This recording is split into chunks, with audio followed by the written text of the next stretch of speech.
Hello, everyone, and welcome to Tales Does Tales, where we here at Tales of Initiative play through Tales from the Yawning Portal with an eldritch twist. But there is even a bigger twist today. Bigger, better, Sunday. It's Monday, or Tuesday if you're in Australia. I don't know. Oh God, I'm ad-libbing. We're already off the rails because we are returning from our Gen Con hiatus slash season break.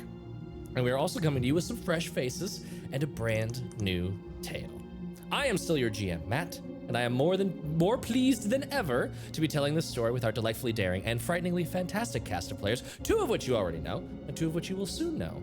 We have Danny and Haley, Pow! Returning Tales Faces, longtime Tales Faces, back to continue their quest to survive whatever I have concocted behind the digital GM screen. And we also have Bun and Marquis. Welcome to the show and welcome to Tales. Tell us a little bit about yourselves. No. This is the first act of rebellion. No. Just the first. Let's get that right. Yep. It will happen more often. Hi, everyone. I am Marquis. You can find me on Marquis1305, anywhere you're allowed to find me. And I've been playing TTRPGs for my entire life. Let's just be honest at this point. But this will be my first time playing this specific type of setting. So I'm very excited. As are we. And Bun. Hello. So this is kind of my first time doing a streaming D&D sort of thing. So thank you guys for letting me join on. I've been doing like RPing and stuff for like ever. That was like my high school escape from my everyday sort of dealio. But I only recently got into D&D because I found out, hey, did you know that you can actually play a proper game with role-playing? It's like, As for my socials, I don't really have many because I'm a VTuber, so No worries. you can. But if you wanted to see more of me, you could always find me at either Gremlin Tries or Gremlin Is Trying. Love it. We've got our number one fan, Robertables, in the chat. Love to see you, Bobby. Amazing. And just so you at home are aware, Joe is still lurking in the dark corners of the world, ready to return when they are called upon. What we are doing today and for the next few weeks is telling a shorter story that still takes place in the last world. The same world where Winnie, Pebble, Fia, Daya, and Saoirse are all on their various paths. And this tale, which we are calling Against the Blood Tithe, will help to bring our new faces into the fold. We require fresh blood to be added to the tincture for the eldritch powers to be appeased. This mini campaign will probably last around 3 or 5 sessions, and then we'll be returning with the continuation of both our Tales from the Yawning Portal and our Grimace Fist plot lines, both on a more regular cadence. We're thinking 3 weeks on for like Yawning Portal stuff, and then 1 week of Grimace Fist, and alternating like that back and forth. So think of this as an appetizer to a most decadent buffet that will be the newest season of Tales Does Tales. And before digging in, we've got some sponsors that would like to tell you about some things, and many things to delight you at home, so make sure and click on those links in chat. Want more Baldur's Gate in your life? We're a GameStop affiliate. Go click that affiliate link. Looking for a new RPG to play with friends? Try Emberwind's stunning GM-less TTRPG, or Day 20's new Did You Hear Secret Keeping RPG, a GM-less social deception and intrigue game. If you need maps for your game, you can go to TA Maps. That has you covered for custom commission work. The bigger the commission, the bigger the discount when you mention Tales of Initiative sent you. And there's tons more. Go check out all the links in chat, which I will be dropping right now. Pew, pew, pew, pew, pew. You can hear my clicky clackies on the click clacks. There you go. Pew. I misspelled it incredibly, but at least I did. Check your messages. And then second, another notification for everybody. There is a challenge. At least there should be a challenge. I'm gonna go make sure that there's a challenge because I might not have turned it on at the last second. But hopefully there will be a challenge called Thin the Veil. You could spend channel points to make some extra spooky stuff happen. Should be very, very fun and bring all sorts of maddening joy to our newbies as we indoctrinate them into this horrible, delightful thing. Second note for our audience, a content warning. This campaign will feature cosmic and gothic horror elements and subject matter including unreliable narrators, hallucinations, body horror, blood, and terrible monsters like rats, bats, snakes, and undead. So if you're not into Madness Mommies or Deep One Daddies, go check out the Tales of Initiative YouTube and catch up on all of our other tales that we have on offer in the VODs, or stay tuned for our other shows during the week. We've got Sunset over Vengalia this Wednesday, coming back for episode 66. See me and Haley be over there, being yahoos, hooligans. Mm-hmm. We're ready. I think we're done with like our little flashback arc. I think we're ready to like proceed northward and see, like, enter the next sort of big story arc of the campaign. Which is exciting, because I feel like we've just been doing flashback with it, but we need to do a whole bunch of RP stuff.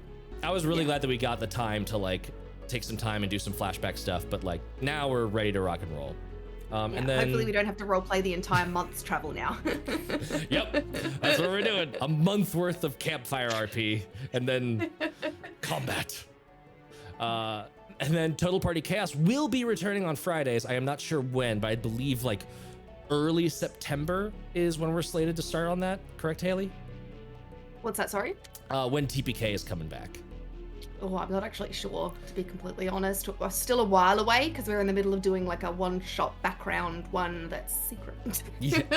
My guess was like early September, but I wasn't sure. I think so. Yeah, I think it is, but I'm not 100% sure. I'm sorry. Yeah. We will obviously have more details as we are coming closer to that. But get excited, because it's going to be a good time. I've seen little bits and hints of the new stuff, and I am very, very eager to see it actually play out into a campaign, because y'all nailed it with Arc 2. I loved that ending. It was so heartbreaking and delightful in all the best ways. Yeah, it was great. All right, my tabs have finally loaded. Now you may go thin the veil. Go spend your channel points. Make eldritch things happen. Go, you little monsters. Go. Don't do it. Don't ruin our day. Already gave a warning to Matt that we might all explode, so. Yes, Bun did prepare me for any explosions. Anything else everyone would like to mention? Anything we want to say before we sink our teeth into this game?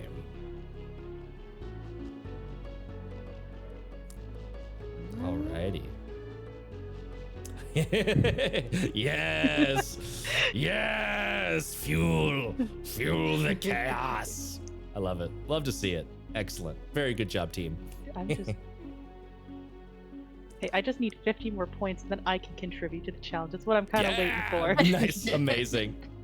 Then without further ado, I present to you a new tale, a new place, even a new time. Or should I say an old time? Because we are going back to before Papa sent 4 greenhorn adventurers into the Sunless Citadel.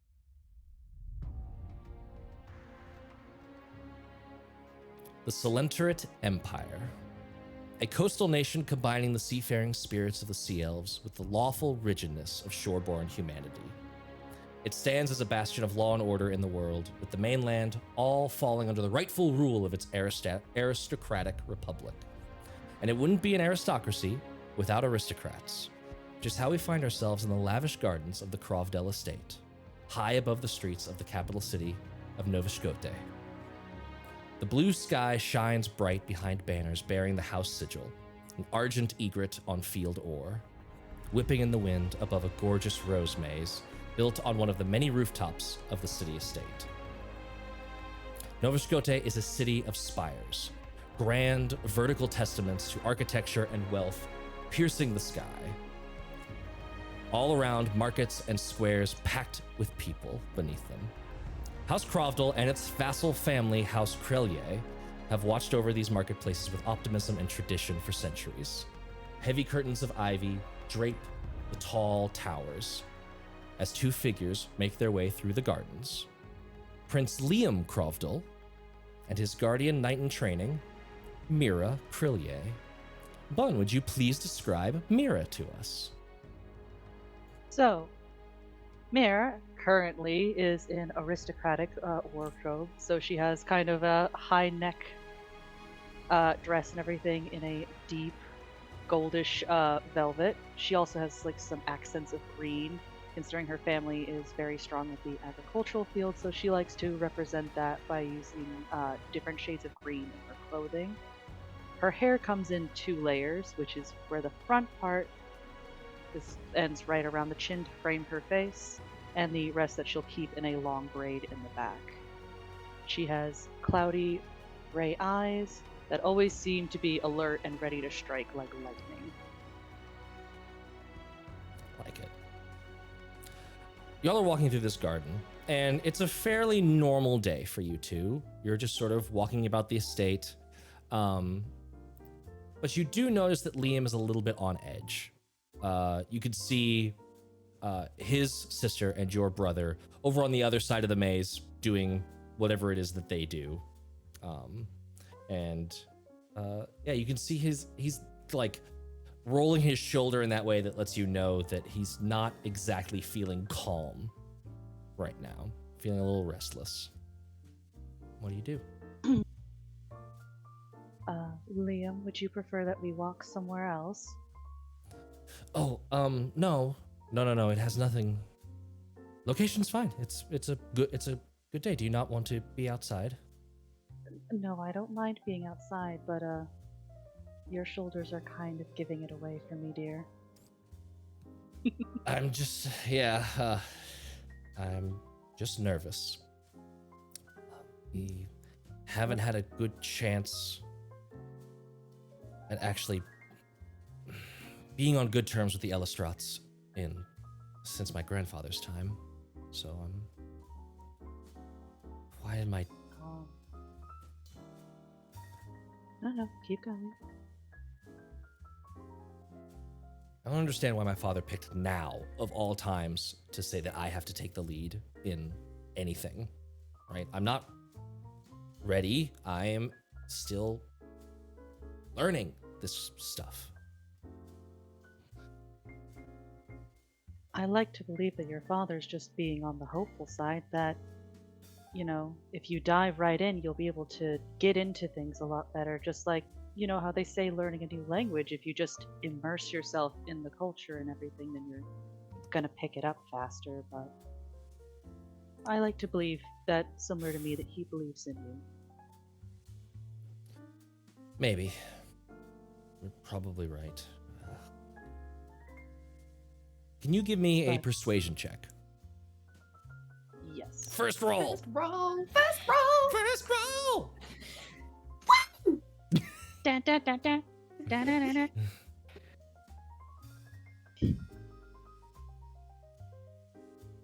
Oh no. Oh no. 6.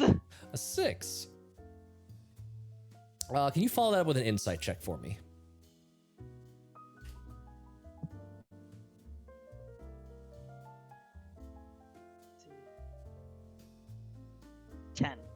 10.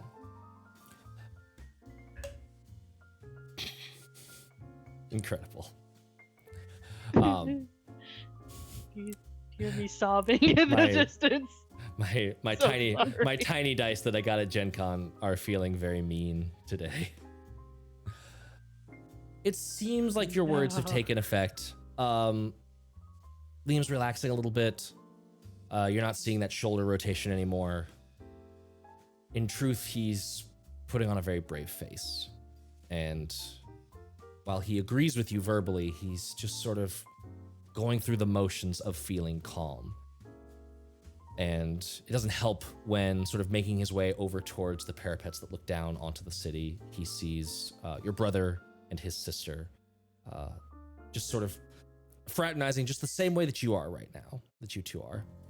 But you can tell that his sister Leanne is carrying herself a lot more freely, a lot more free-spirited and confidently. And that is not helping him at all. But you don't pick up on that. And so, as you two overlook the city, we move down and see a guard on horseback, one of the Komand da Troya, a knight of the road, cantering past on a regular patrol. We follow the knight through the streets to a barracks where all manner of applicants stand in orderly queues near weapon racks and armories waiting their turn. The dusty browns and simple, somewhat mismatched armors of the Komand da Troya are everywhere. As the most new— Ooh! Thank you for the sub. Untrustworthy Nurse Manda? Nurse Manda? That was such a I long think Nurse username. Amanda. Sorry about that. The dusty browns and simple, somewhat mismatched armors of the Komand da Troya are everywhere. As the most numerous of the 4 martial orders that police the Empire, they are most in need of regular recruitment, and today, one recruit stands out for us. Danny, can you describe Powder? Yes. So Powder is a red tiefling with dark black curls just kind of everywhere. She's tried to put it back, like pull it back, but it just looks like it's pretty wild. Very long, like ram-like horns. Oh no. Don't worry, that was my bad. That was me. With bright yellow eyes. She's kind of shifting back and forth with her arms crossed, kind of messing with her gloves. And there's just like a faint tinkle of like a chain shirt underneath her regular clothes. Nice. So pretty well armored, bringing her own gear to bear in this line, and you can see that kind of sets you apart a little bit. There's a lot of people here that have no equipment whatsoever. And you finally make it to the front of the line in this like recruitment queue, and there's this grizzled old human sitting there, a lot of gray hair to him, and you can see several scars from fights long past. He looks up at you. All right. Gives you like a once over, just like noting the equipment, noting like general physique, name and preferred occupation. Powder and soldier. What was that? Soldier. Oh, I mean, that's the whole line. I mean, Right. You look at infantry, scouts, city work, behind a wall, in front of a wall, patrol, any particular weapons, that kind of thing. She like wipes her, like kind of like rubs her face as she's thinking, and it leaves like a streak, like black powder, like gray powder. Well, patrol, scouting. I have a musket. Perfect. And you can see he's like sort of just like checking a couple of boxes that are like next to where he filled in your name, and then very quickly like circles one. All right, go ahead to the test range right over there, and they'll get you sorted. Yeah, thanks. Walking in, you can see that there is all manner of like test dummies and little like proving grounds kind of set up where people are going through the basics of their maneuvers to kind of like, it's kind of a tryout. Even though the Komand da Troya is massive and they need a lot of people, you can see that there is like you must be so skilled to ride this ride. And one kid that looks genuinely like a kid like swats one of these training dummies with a sword, and absolutely it's one of those that like has the arms that spin around when you hit it, and just gets beefed straight into the eye. Like he's like genuinely bleeding from like the side of the face, and is just like, next. They just like fair like one of them like slaps like a bandage near where it hit him, and he's just back on the street. Absolutely not. You get to an area where you could see that there is an earth genasi that is over a lot of these different little like shooting stations, and there's targets on the other side. Oh, you're coming over here. Name? Powder. Set up on Q4, and we'll be re-racking here in a second, so we'll be ready for you. Yes, sir. I'll head over. Do you have your own musket already? Yeah, let's see. So I think it's pretty beat up and old and very basic, but I do have one. Nice. He kind of like pauses you, and like when he sees the weapon, is like, actually, base 7. Get the cues. And you can see them like getting like, oh, yep, and like bring a box over, and they start passing out like cotton swabs and like little bundles of fuzz for people to start putting in their ears. Fair enough. So yeah, they re-rack the targets, pull everyone back to behind the firing line, and you can see there's all manner of like crossbows and longbows, short bows, everything. And there's just like there's you and this other like small gnome over on the actual like gunpowder side, and there's several empty stalls between you and the rest of the people to attempt to keep the sound further away. But you know that in these enclosed walls, it's doing barely anything. Go ahead and make a ranged attack. Alrighty. Yeah, +7. That is a nat 20. Or 27. Amazing. Hey, fun. This is how it be. Sometimes first rolls are great, and sometimes they set up story complications for later. So thank you for that low roll. It's a pleasure. I'm glad that I'm doing I'll- my part with terrible rolls. so I'm you doing can my roll well. part. Remember, I roll bad, so you all can roll good. Your heart Thank you for the sacrificial lamb. service. Yeah. We appreciate your sacrifice. We appreciate your sacrifice. Amazing. So the actually, just for funsies, let me see.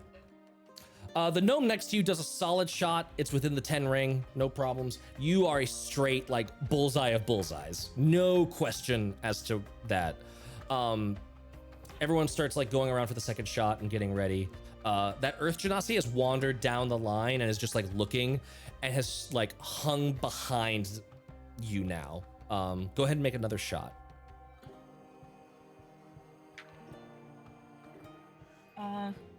22.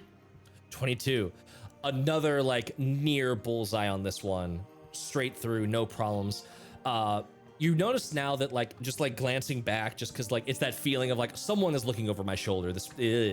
And is this like he's not just watching where the bullet hits on the target, he's watching like how you reload the musket. He's watching how you handle the firearm itself. And he pulls out from like a box nearby, one of these just like standard issue Doro muskets. He's like, if you could beat me on this shot, I'll make sure that we fast track you. So now sir.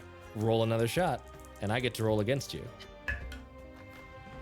Tiny dice versus tiny dice. Tiny Let's go. dice versus tiny dice.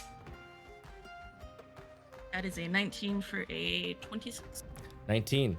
So I was setting the DC using the drinking challenge rules. So I had a modifier plus 2d12 to kind of pump it. You still beat it. So he fires his shot, lands in that like outer yellow ring, and you are just inside of him. No problems. Well, shit, all right. And so the engine churns, adding more skill and strength to the Empire's ranks in preparation for whatever darkness the broken sky might unleash.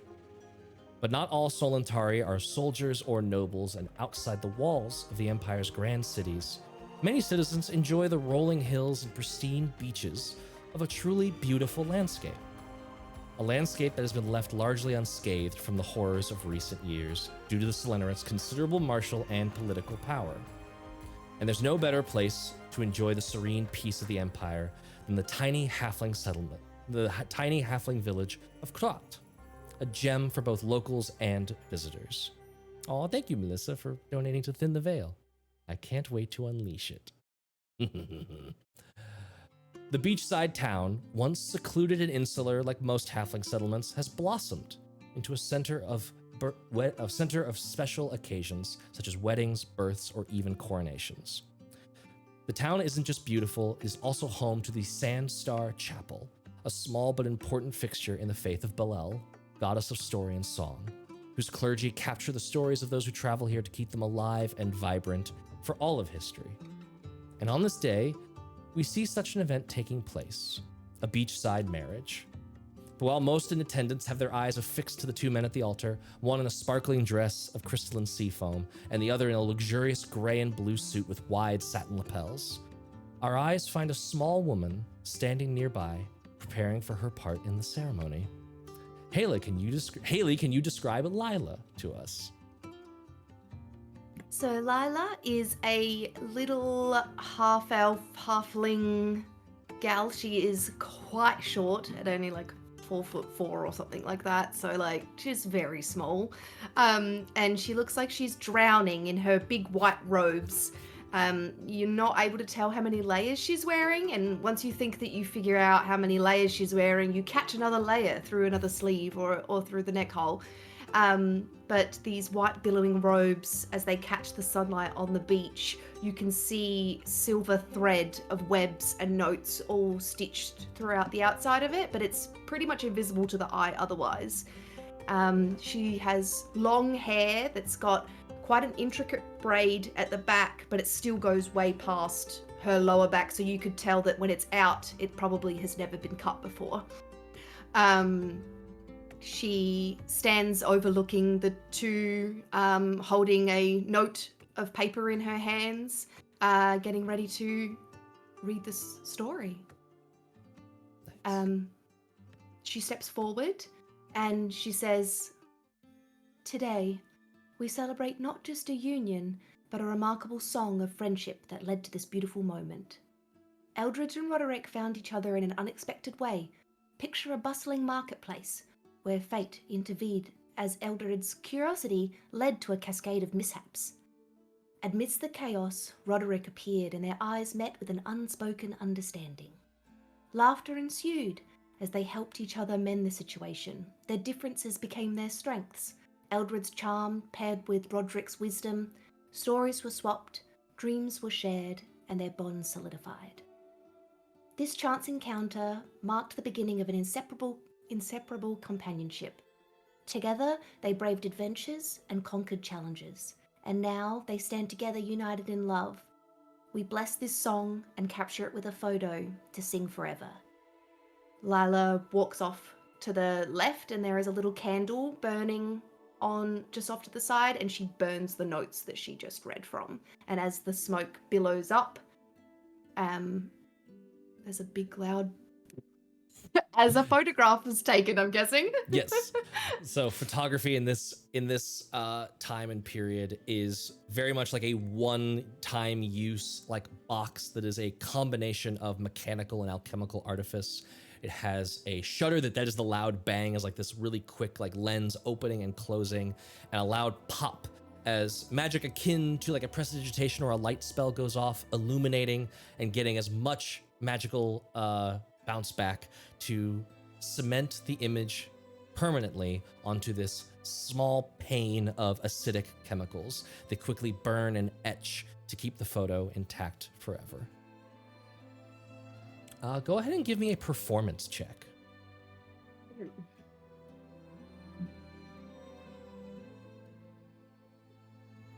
A 5. She was too quiet. No one heard a thing. Amazing. The ceremony proceeds. Everyone does not care about the 5. It is still a beautiful little bit of verse describing the story of these two as they've come together. The ceremony completes. Everyone is gathered around and celebrating and just sort of carousing after the ceremony is done. How does Lila like interact with the crowd afterwards? Like, is she like immediately distancing herself? Is she like, I'm part of the staff and is just like gone? Or is she kind of trying to mix it up in there?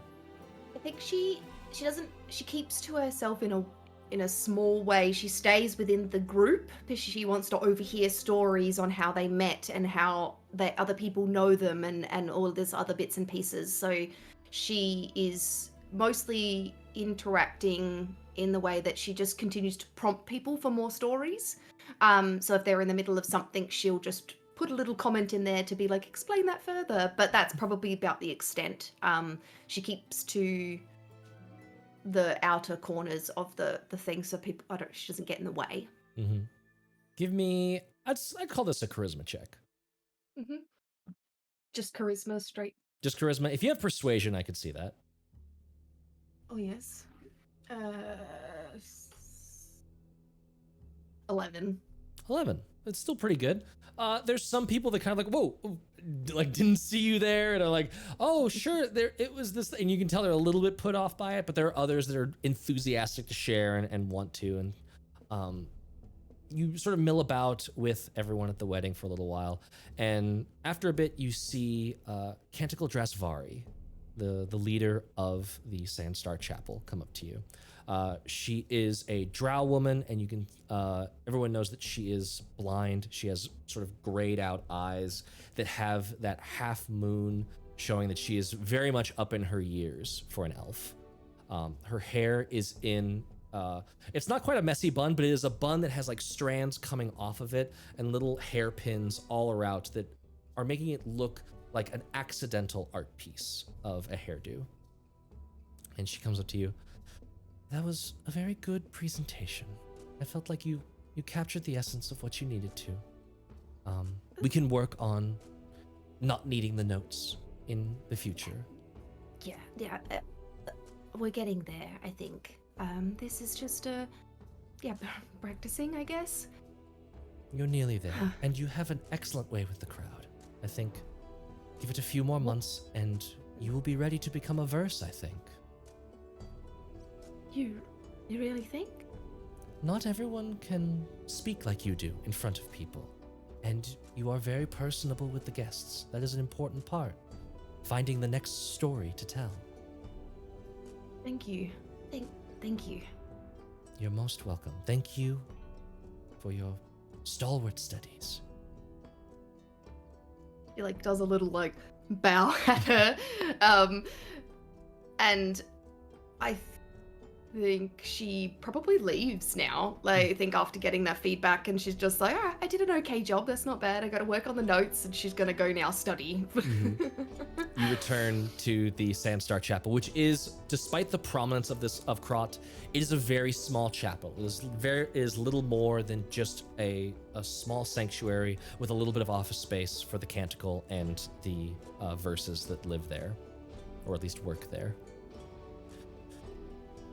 You head back up the beach towards the Sandstar Chapel, and we look past over your shoulder onto the warm western waters that separate the Solenterate Empire from the nation to the west, Kakuset. And then we begin to head south, following ocean birds over churning waters. Just off, not all find the Solenterate's laws to be agreeable.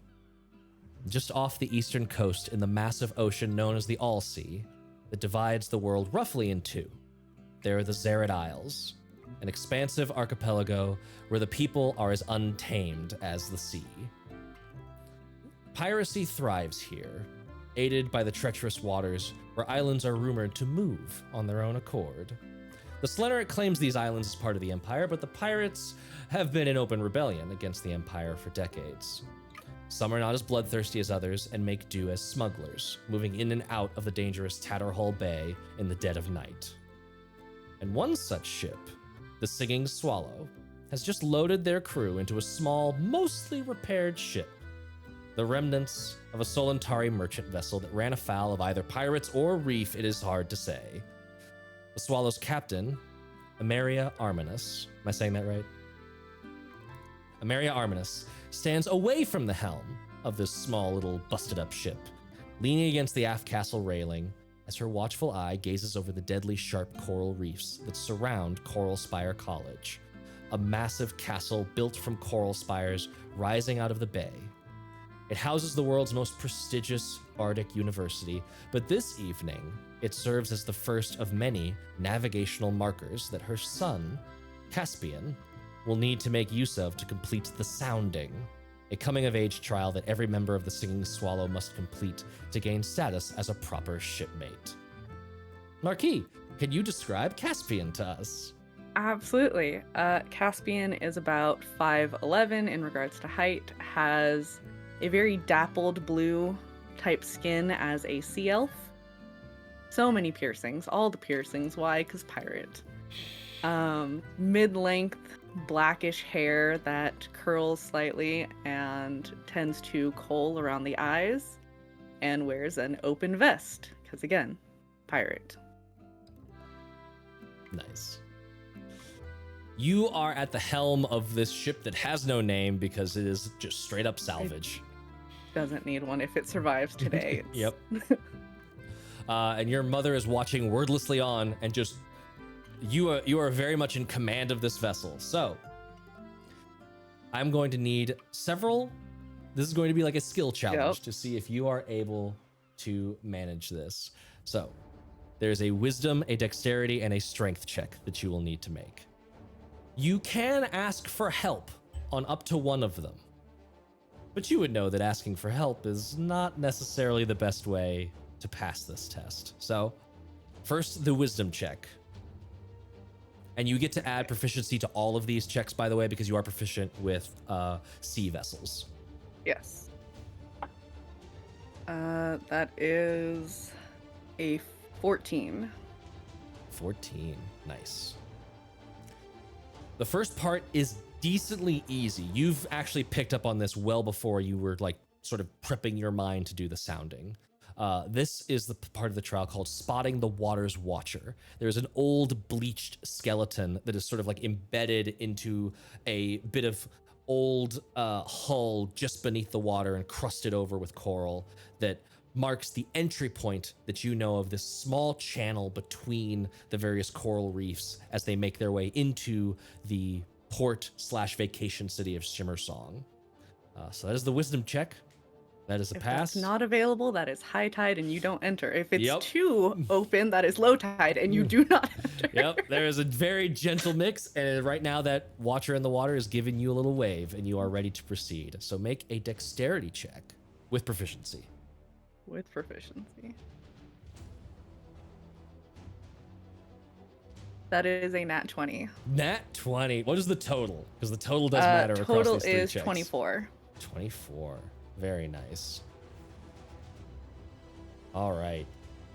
This is the maneuver known as marking the current. This requires a full port to starboard swing of the ship to navigate the pass. It is a particularly gnarly bit of reef, and you are basically like trying to time it perfectly to set yourself up for entering the part that has a very strong inward current towards the beach. That if you're not in the right spot, that current's just going to straight up ground you. Yeah.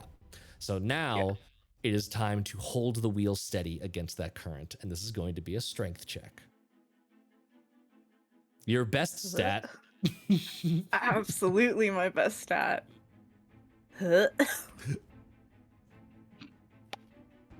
That is a 15, and because my proficiency cancels out my -2, that's just a 15. Just a 15. Amazing. You are able to hold the current strong. The wheel is grinding against your muscles, and you are having to like brace yourself. You have not asked for help, and you have managed to keep the ship in its lane as it makes way for the small bit of calmer, safe beach waters that you know is the docking point for all of these little nightly excursions into Shimmersong for your crew. You pass. And as you make landfall, drop anchor. There's no anchor on this ship. You just straight up ground it into the there's another part of the crew that'll bring the singing swallow back in for your way out. But for now, you get a hearty slap on the back from your mother. That is well done. I didn't think I had that last part. You set yourself up rather well. Made it easier on yourself. Well, I do tend to do that, yes. That is a strong suit of yours. I knew you'd master that bit. Yeah. Well. And now drinks. And now drinks. All on me, you lucky dog. Ah, there we go. The crew heads to the Cups, Shimmersong's best tavern for satisfying the 3 Fs. Food fit for an emperor, fights worthy of song, and entertainment to make tomorrow's headache worthwhile. Shimmersong is a town that knows what it is, safely tucked away in the most treacherous of Tatterhall's waters. It gives the students and faculty of Coral Spire a place to relax, unwind, and even test their skills in the so-called real world. Plenty of novice bard has been booed off stage here, just as Greenhorde pirates, known to the denizens of the town, but never really acknowledged so long as they mind their manners, travel here to prove their merits and check in on their would-be rulers. The drinks are strong, the music loud, and time passes. Not just in the drunken blur of Shimmer Song, but on the beaches of Krot and beneath the towers of Niviskote. By all accounts, life is as it always was, even before night fell. The year is 1154 UDR, 2 years before Papa would send 4 adventurers into the depths of the Sunless Citadel, and 20 years after the great shadow dragon Sienna tried to plunge the world into eternal darkness. Many details of Sienna's defeat during the months that came to be known as Nightfall are not known by the world at large, although the Solenterate Empire have found themselves bearing the weight of what some might call a Pyrrhic victory. While the nation has always been home to cutthroat politicking, rarely was blood truly spilled in their machinations. That changed in the years following Sienna's defeat. While daylight had returned to the world, the shadows had grown irrevocably darker. Accidents at first. None dare to call them assassinations for fear of turning the game bloody after peace was finally in hand. Then oddities. People you knew turning phrases you hadn't heard before. Old alliances shifting towards unexpected goals. Still, not enough to point a finger beyond human nature. And then it happened. Back in the Krovdel estate, where honored guests come to celebrate the prince's first successful foray into diplomacy. An alliance thought impossible has been hard won, and the house staff are scurrying frantically to keep up with the demand for wine, caviar, and all manner of sumptuous rewards. Mira, now wearing the pauldron of a Komand da Troya squire, the first step towards becoming a true Knight of the Rose, sits beside an increasingly drunk Liam Krovdel. At his shoulder is Princess Leanne Krovdel, and sitting across from her is her brother, Markov. The 4 at the head of the table, unusual for them, but as Leanne has made apparent in her constant bragging ever since the Accords were signed, a welcome change that we should soon become accustomed to. After all, a new regency election is likely to happen soon, and who better to suit the role than... She looks over at Liam, whose sloppy smile causes her to pause before she finishes. Than us. One of us. Certainly. Why, yes, I must say that I agree. Sorry, Liam, I think I'm gonna need to cut you off. Nonsense! We did it! This is the part where we get to enjoy ourselves, right? After the work is done, work hard, play hard. Yeah. If you play any harder, you'll be playing for 3 people. Come on, let me. Ooh, that just sounds let fun. me have this one drink. And you can see Markov is just like genuinely it's just sort of like living in the schadenfreude of watching your person that you're supposed to be guarding being an absolute ridiculousness. Oh, there's not even any more drink in here. I need more drink. Go ahead, and as people are milling about, you can see the waitstaff like responding. Are you doing anything other than just sort of intervening with Liam? Is there anything else you're doing? Yeah, Mirabell is gonna do this little thing where she has like her middle finger and just kind of carefully itches her nose towards her brother, like, yeah, Hyra, I'm gonna remember this later. Yeah. Brat. Yep. What were you gonna say? No. Oh no, I was just gonna say now you can go on. Okay. As you are doing that swift little bit of surreptitious brother and sister poking, a woman walks up from behind Markov to just sort of give a very gracious bow. She is in a black trimmed with red low-cut dress with these sort of like sharp frills hugging her shoulders. This is, you would know from the previous diplomatic meeting. This is Baroness Carmilla Elestrat, who was the primary figure on the other side of the negotiating table. In addition to her dress, she is wearing a very gorgeous, long, gold-chained pendant that sort of swings between her deep V. It is so nice to see both of you in good spirits. I'm glad we could strike a good accord. This should be a good working relationship going forward. Yes, I also agree. And it's such a wonder that you've graced us with your presence, Miss Camille. I'm glad to be here. And Liam is just like, I'm glad you're here too. This is great. This is all great. It's all going great. Yeah. First time's the charm. I'm still having an empty cup. And Liam is just like, patience, brother. What Liam is trying to say is that we are very appreciative for you coming in person to celebrate with us and coming to our place. You were such a gracious host for the negotiations, and we are glad to return the favor. Markov is very politely quiet, just letting Leanne do all the talking because he can. His noble is currently functioning. Camilla gives another little nice bow. Give me a fun little Arcana check, just cuz. Alrighty. Dun, dun, dun, dun, dun. I'm actually 16. 16. There is something that strikes you odd about her necklace. It looks it looks like it's wandering that line between form and function that you would equate with magic items. And as you're trying to remember what exactly it is, there is this, what we see, Mira, you have not noticed this, but what we see is a member of the waitstaff comes forward with a fresh cup for Liam. And there is kind of a nervousness to her face.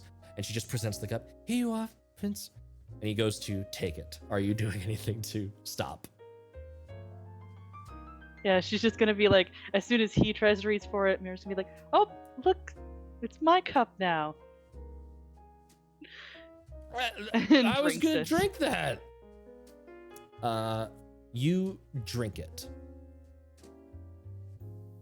And the whole world goes a little bit sideways.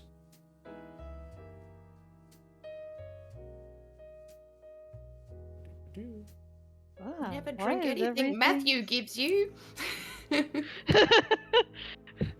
Mira, well, it was either I drink it or the prince drinks it. Mira, give me a perception check with disadvantage. Oh, why would you do that? Because I'm evil. Why would you do that? Yeah, I've noticed. Haley, you were quick to nod. I'm remembering this. I never forgot. Oh no. Oh god, that's a 4. Okay. As you pass out, you do not see anything. Mira hits the ground, and Liam drunkenly leaps up, stumbling backwards. Mira? Mira! The room erupts in a flurry of panic and procedure. Markov is already on his feet, knocking the princess's cup from her hands and putting his eyes on a swivel around the room. Other guards move in towards the prince as waitstaff quickly carry Mira out of the room. One waitress, the same one that delivered the cup, is standing at the edge of the room, wide-eyed. She turns to leave through the kitchen and bumps into the Baroness, whose pupils seem to dilate unnaturally as she stares down into the servant's panicked expression. Don't worry, dear. I'm soon we'll get to the bottom of whoever did this very quickly. She nods, and her own Komand da Troya move in to help secure the Krovdels. When Markov starts to interpose himself, he hears the unmistakable sound of swords being unsheathed. In minutes, the tower is on lockdown. The pieces are already in motion. Below, a servant's entrance opens onto a dark alley where a coach is waiting. 3 figures, the one in the middle, heavily cloaked, their heads slumped against their chest, leap into the back of the coach before it darts off into the night, making for the coast with all discretion and haste. Hours later, a coffin claps onto the deck of the Singing Swallow, and for the first time in just as long, Mira hears words in her ears. Captain Amira, seeing what is inside the coffin. Who the hell is this? This isn't the prince. Are you sure? Maybe they And put him in a by dress. God. Who are you, lot? I I should be think the asking question this. is, who are you? Yes. And the two other individuals that have brought this coffin on board are just looking at each other like the last person stuck holding the hot potato. We didn't know, and we didn't look inside the box. That was not our job. It's just to deliver the box. Did you get the right box? Were there 2 boxes? There was only one box. There was only 1 box. Not our fault. We aren't the packagers. This is a packaging problem, not a delivery problem.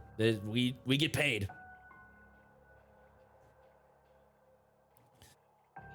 Mary's just kind of holding like her temple, just gently rubbing it, just Maybe it's a wig.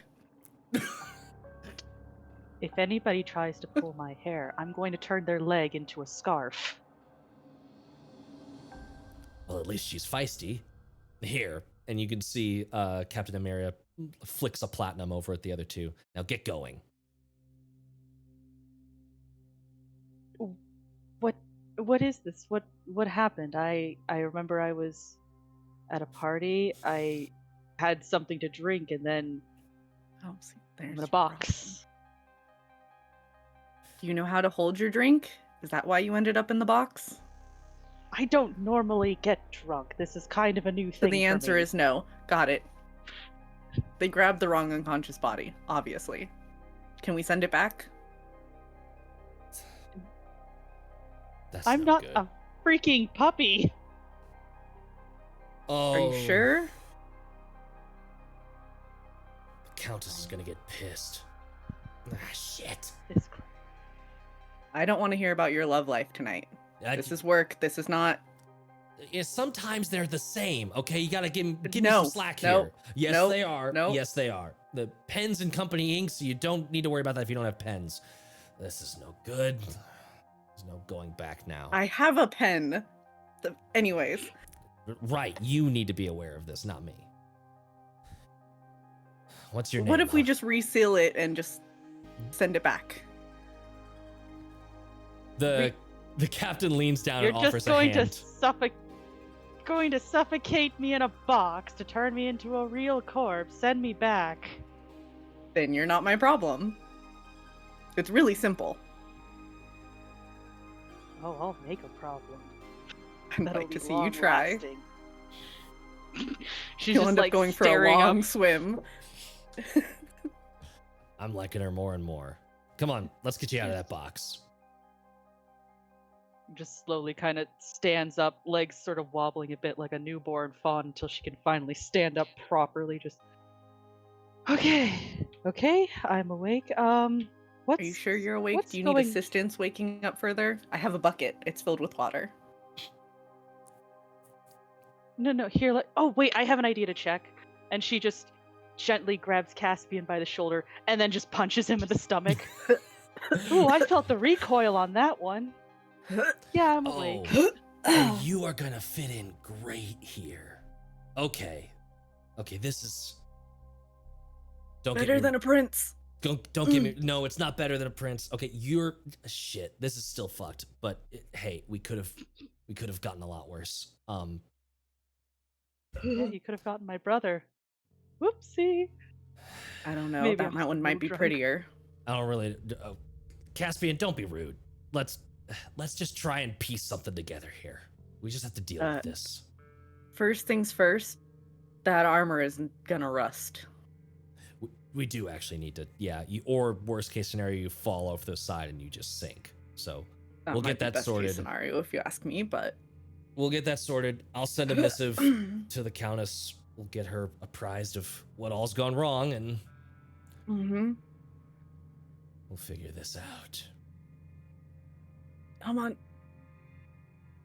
I guess I'm in your care then. Does anybody know what's happening in the palace since I'm now far away from home? Let's get a drink. Water, maybe. Nothing good. And she slowly explains what's been happening, or what she assumes has been happening. It is hard to say how many similar scenes transpired throughout the Empire that night. The night of the Blood Coup. A night of ensorcelments, shadowy murders, and sprung traps. Creatures of the night have at last made their move to supplant the government of the Solenterate Empire. Years of preparation leading to one bloody eve that did what decades of open rebellion in the Zerid Isles could not accomplish. The Solenterate, in all but name, had fallen. The citizenry was none the wiser. Emperor Fidir still sat the throne, although the sudden death of Empress Katya, an illness the papers said, shook the realm. No less surprising was Fidir's marriage to a new bride only 1 month later, the new Empress Carmilla. But for most, aside from a bit of royal tragedy and gossip, it was business as usual. The guilds ensured commerce thrived, and Komand da Troya still patrolled the countryside. Or, in the case of one such guard, manned the tower of Forletor.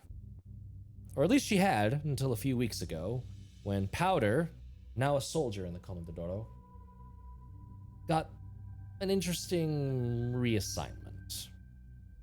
Moved from the southern border with Tirnanog, was called away on what was called a non-standard rotation. It was all right with you because at that point you could use a change of scenery, what with all the weird woodland creatures you'd been dealing with. And so off to Shimmersong it was. But within the Command, the oddities did not stop.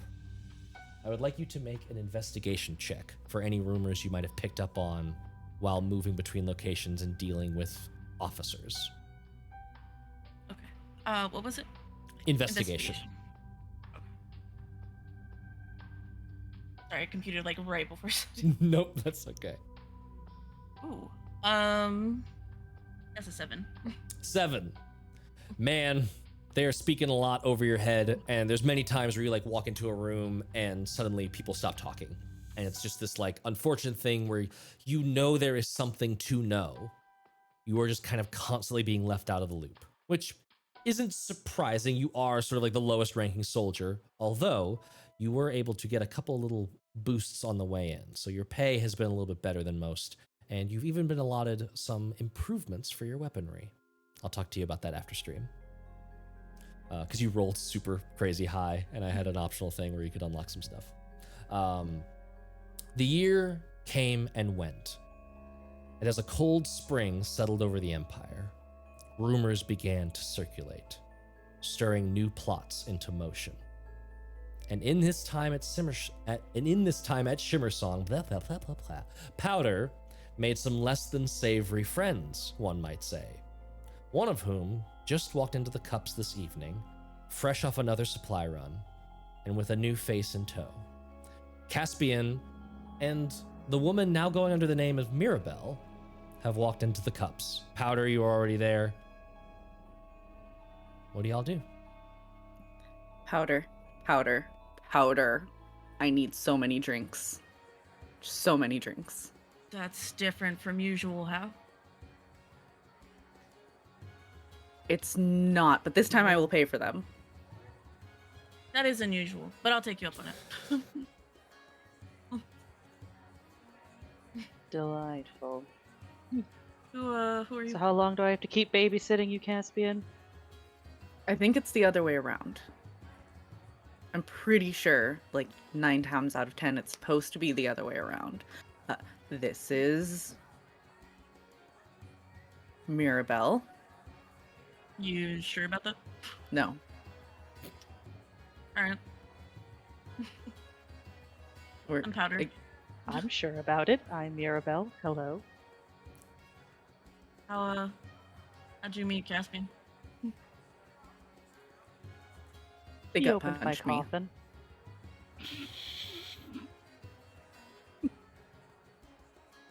Sorry, See, what? now you understand the drinks, right? Yeah, you should go get that. I'm gonna go. Yep. Usual. Yeah, thanks.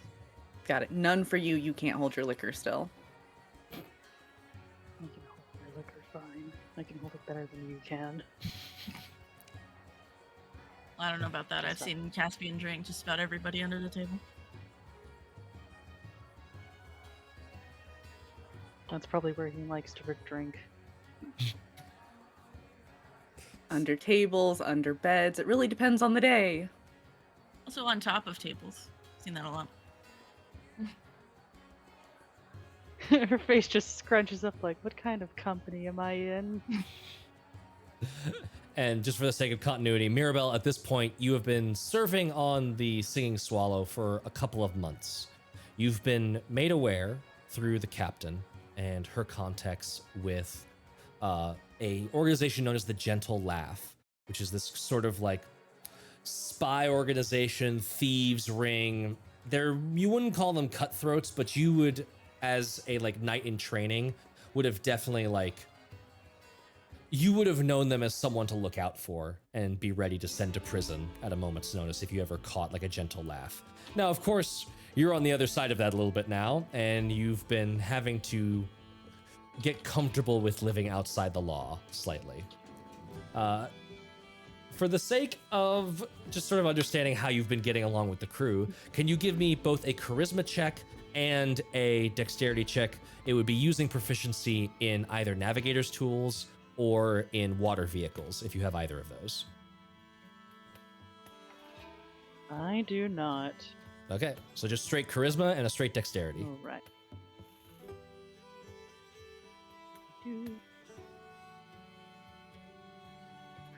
So just a charisma. Gotcha. All right, so for charisma, we have a 15 and dexterity. We have a 16. Not bad. So you've, Caspian is of course still giving you shit because Caspian gives everyone shit. Like, it is his love language at this point. Or maybe it's his hate language and we don't know. But you've gotten along well with the crew. You have proved yourself a capable hand. You've learned quickly. The same sort of discipline and quick study ship that you put towards being a knight has served you well becoming a crew member as well. You are particularly favorites of Port and Other Port, the Triton and Sahauguin members of the crew who constantly bicker between each other, but you've somehow ingratiated yourself to both of them. So that is where, frame of mind wise, you are in this moment. Caspian, eventually you return with a couple of drinks. And is there anything else you want to do? We just start chugging the drinks. Yeah. Nice. Bang my water. Just I was about to say, is Mirabell holding back on sticking to water?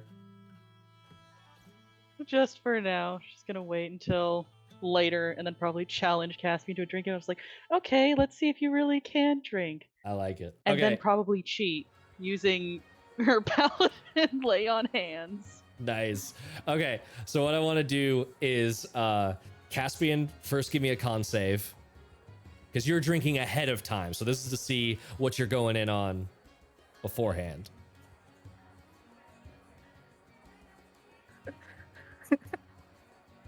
Not a nat one, but a regular one. A modified one. Excellent. A non-natural Oh, no, one. that's a lie. It's not a negative. It is a positive, so that's a 3. Okay, cool. Okay. I'm used to having a negative 1 con, so I Nice. always thought that. Oh, we love a Oh good my- dumped con. Incredible. Less. All right, so I would like, now the drinking challenge begins. Powder, are you partaking in this as well? Have I? Caspian has broke me in. Okay, yes. Amazing. So everybody give me con saves. And I will say Caspian at disadvantage. That's a 6. 10. Also a 10. 10. High five, matching. So you are not like, unless you want to try and cheat. Do you want to try and cheat and roll sleight of hand? Let's see. How is my... No. I'm not gonna cheat yet. I'm Okay. gonna wait just a little longer. Gonna hold out just a little longer. Nice. So far, it's a fairly even match. Like Caspian, you're doing the thing of rising to the bait and like I've already been drinking. You're bullshit. But of course, Mirabell is sort of like going 2 for 1 at the moment and is keeping up. Is not faltering. Powder, you're just sort of the drug along for the ride, and it is a ride. And as you order your 4th, maybe 5th round at this point, who's keeping track? One of the barkeeps comes over, a goblin by the name of Wex. Hey, so I see you met the swallowing song's whelp here, hey? He gives a quick rib to Caspian, directing that at Powder. Still haven't swallowed your song. Hey, not my fault. You got bad taste. And Powder, you would recognize Wex as I can't disagree. as the goblin slash worker. You're not sure how he's related to this here bar, but he occasionally asks you insightful questions and just sort of like whispers in your ear like, hey, if you have any details, let me know about what the Komand da Troya is doing, and occasionally has been known to offer you a free drink every once in a while, with no strings attached, of course. So you've already kind of made some assumptions about what Wex is into. So everyone having a good evening here? Yeah, it works. I would say so. I'm about to beat Caspian at a drinking contest. Really? No, Mm-hmm. but they like to think so. There seems to be some disagreement on the matter, so this will be interesting. But before we get too far into that and you lose all track of sense, heard some rumblings about a job that might need to be doing, and I immediately thought of my favorite Powder. How you doing? Immediately thought of you. Figure you got a crack shot. You're good at this kind of stuff. Why, thanks. And well, you're just crazy enough to do it. Looking at Caspian, and sorry to say, I don't know enough about you, but hey, you're with Caspian, so I'm sure you're down to clown. How's 100 gold sound just to head up north for a little while and have a meeting? How far north? Great. Niviscote.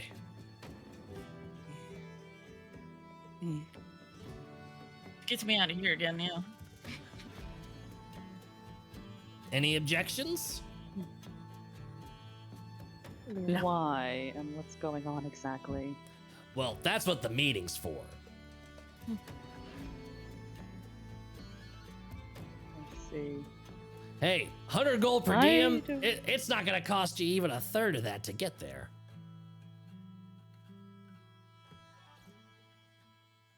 How long are we expected to be gone? It'll probably take a couple weeks to get there and back. Take a month leave off the ship. You can stop puking over the back. Sounds good to me. Let's see who's falling over the ship. All right, I guess we're agreeing to it. All right, next round's on me. Words I love to hear. He scuttles just off to fetch your next Pat him round. on the back before he leaves. Hey. All right, ready for round? Are you ready for round 2, Caspian? Think you can actually hold it this time? I know I can hold it better than you can. I'd say you're all on even terms now in terms of drunkitude, so con saves, straight rolls around. Caspian would like to bluff his way through this one. Oh, okay. Doesn't matter how much he can actually hold Oh. it. He's gonna make a bluff on this. Okay. I'll still want a con save and then a deception check.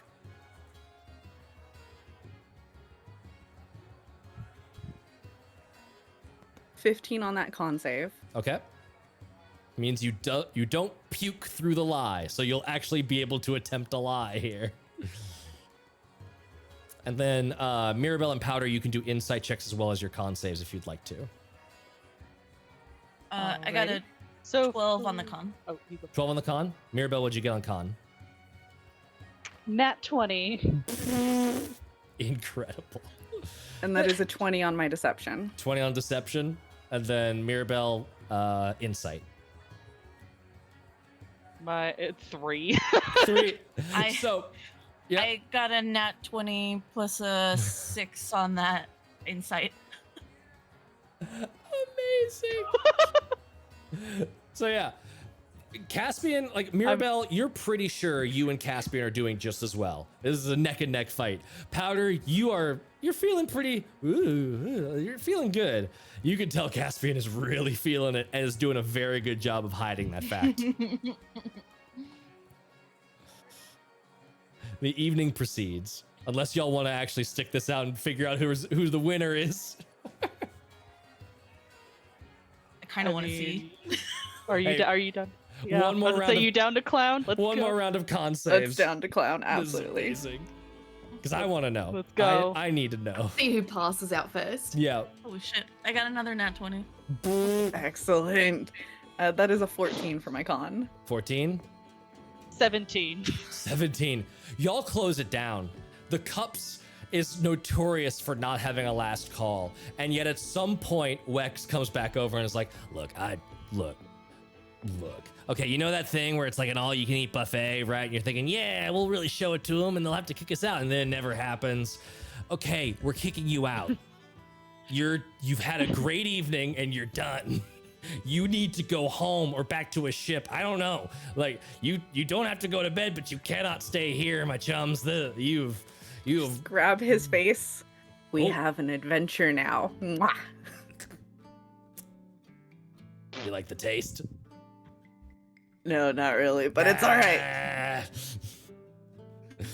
And you all eventually head out into the evening. Oh, on the other side of the Empire, whispers seep into the cheerful village of Krot, which has fallen on hard times as of late. Empress Carmilla is the first to not be coronated on the White Sand Beach, causing many to gossip about the town and what political faux pas it might be guilty of.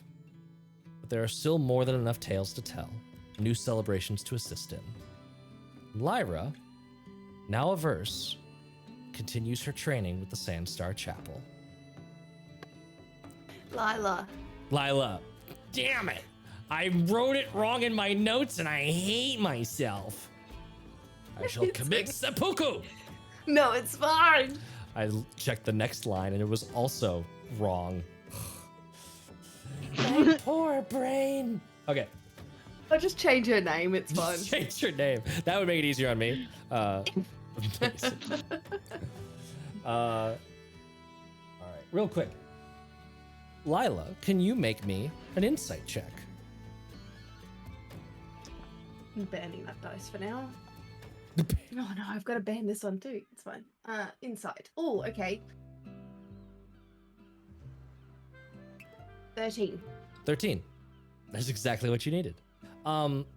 In this time, like, you've kind of heard about the whole, like, people aren't coming as much, that sort of thing, and it's gotten you in that, like, ooh, are we in trouble? Like, you've been kind of keeping your ears and eyes out for how things are proceeding. And you have noticed that the Canticle has been extremely distressed about something. She's hiding it pretty well. Most people aren't picking up on this. Certainly none of the patrons coming into the chapel, they haven't noticed. But you, in your more secluded time with her, it is very clear that something has been weighing on her. As spring comes into full swing, the crowds start to wane with the coming cold. Canticle Drasvari calls you in to the sacristy for a meeting.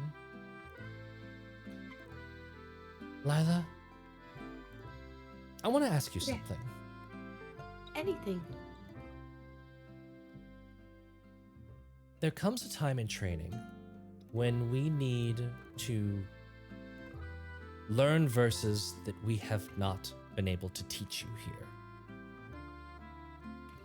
No one instrument can play every part of a song, and no one teacher can teach you everything you need to know.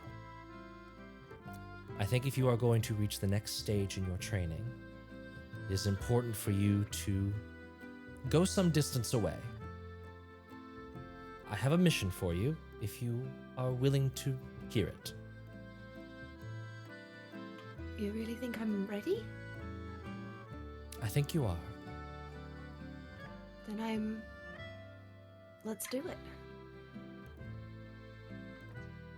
I like to hear that. There's a very old friend. She's been a benefactor of the chapel for quite some time. And,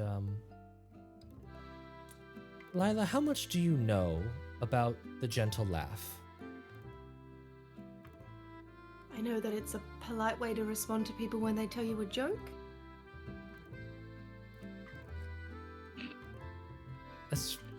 That's not incorrect. Mm-hmm. Lila, I feel I've done a bad job of readying you for the world away from this beach. So let me just simply say that the world has many layers to it. And unfortunately, sometimes for the best to be done, we need to be willing to do less than savory things. There is an organization known as the Gentle Laugh that understands this. They listen to conversations they're not invited to. They take things that aren't theirs. And they do so with the intent of making sure that everything sort of stays in balance. Does that make sense? Yes, yes. Balance is important. There is an old friend of the church named the Countess, at least that's how we call her. She is in need of someone with whom the light resides, and when she made this request, you came to mind. I think you have a bright future, but the strongest of metals need to be tempered. Yes. Though I am not fond of leaving this place, I'm ready for continued studies and to learn more and more songs to learn. I'm glad you think of it that way. There will be a carriage in 2 days' time. I'd ask you to prepare anything you need to prepare, and you'll be on your way. The Countess will take care of you once you arrive. Thank you. I appreciate all of your help. You're welcome. Is there... And Yes. no, yeah, she just like does a little bow, and as she does it, she says she will sing a few. And they will always sing of you. And she goes and packs a bag. She puts her one thing that she owns from her room in this little suitcase. It's a very quick packing. It's very quick packing. 2 I whole feel like days. she's got I feel like this was too much. two whole days. She's got a hairbrush and a comb, and some more wraps and layers that she just swaps out when she's cleaning them, and that's pretty much it. Another spare change of clothes, and that's all done. Amazing. And so, a week or so later, all 4 of you convene in a small room in a run-down candy shop in Nova Scotia called the Twisted Tastes. In the storeroom, standing between a barrel of hot cinnamon candies and the broken old stripe swirler that used to hang on the front door, is a half-elven woman dressed in black leather pants and a matching vest over a deep blue ruffled blouse. The dim oil lantern resting on the table leaves most of her difficult to see, but even in the dim light, her hair is bright and vibrant red. You know her as the Countess, and most of you now know that she is a figure of import in the Gentle Laugh. Caspian, you would know as the on-again, off-again flame of your mother. Amazing.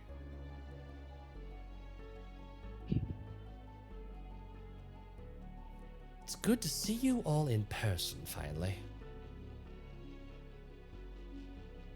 Have I been with her this time and I'm meeting them? I'm getting introduced to them, or am I just here for the first time meeting the Countess too? You have met with the Countess for like a day at this point. Perfect. So I'm just standing like behind and off to her left, and so like you have to actually go like this to see, or over the top of her shoulder to see me. But I am there. You can just see like a white shadow. Tiny little Lila in the back. Well, we'll just take a polite bow.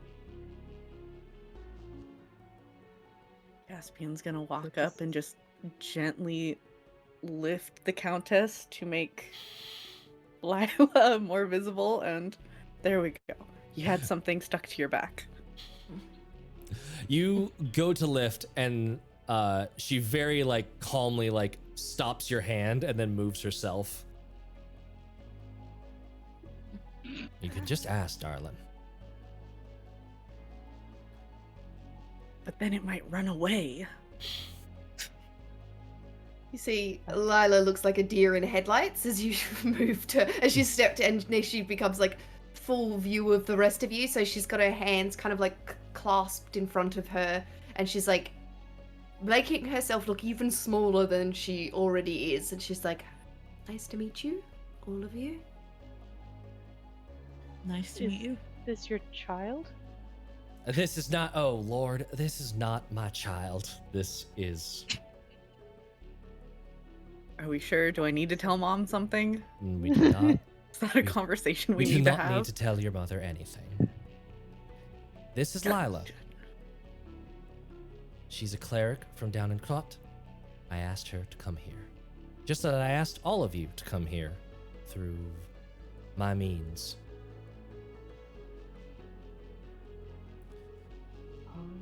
She's one of the small races. Okay. Sorry. Do we need to about my get you a previous barrel comment. to stand on? Would you all- Like, No, I can see fine from here. It's lovely to meet you all, and I can't wait to learn your songs. And she bows to all of you. why are you putting this thing next to us? We're going to corrupt it. There's going to be sludge all over it. I punch Caspian. Or maybe she'll clean all of you up a little bit.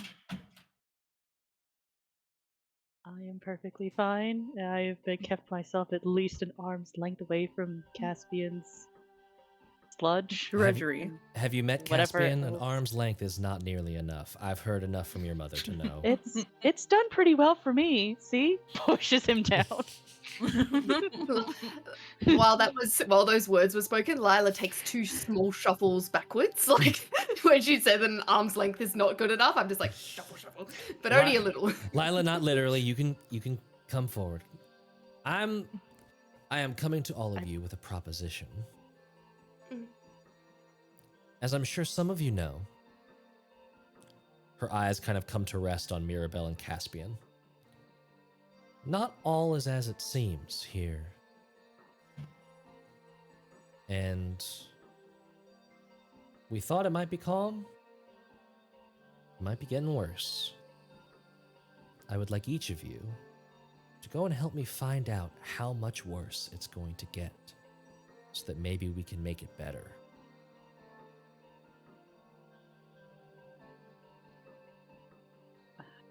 How do we go about doing that, my lady? You don't need to stand on ceremony for me, but appreciated. There's a house Die hard. that they do.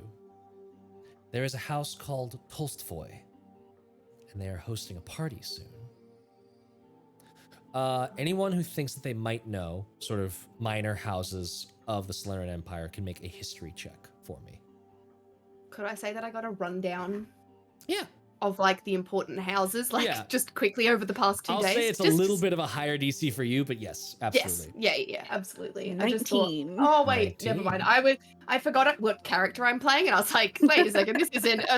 Never mind. No, I don't know anything. Love it. Let's be honest, 17. Caspian only 15. knows, 17? 15. Okay. do they have things we can hit them for?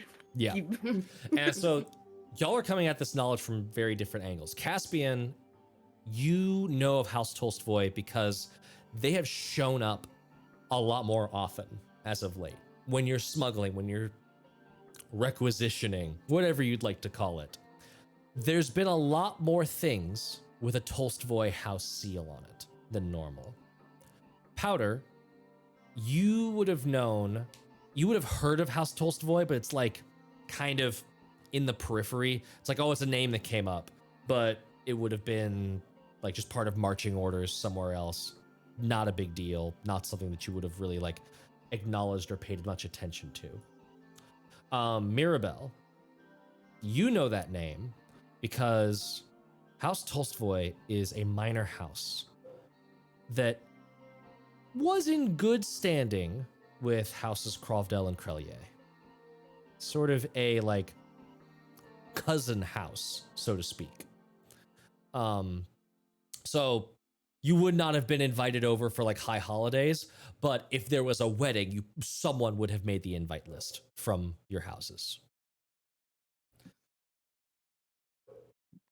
They've been gaining influence at a rather startling pace, which makes me think that not everything is entirely on the up and up. That they might know something about what's been going on in this here country of ours. I would like each of you to go into their estate and find any evidence that you might be able to just uncover for the rumors we have are calling it a tithe. We don't know much more than that, so be on the lookout for tax forms, bureaucratic missives, all that sort of boring nonsense that you'd probably usually throw overboard, Caspian.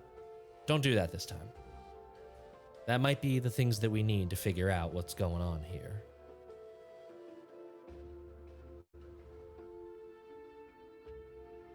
Wonderful. I see, so this is one of those undercover operations. Do we have any sort of, I guess I'll ask, budget if we're going into a party?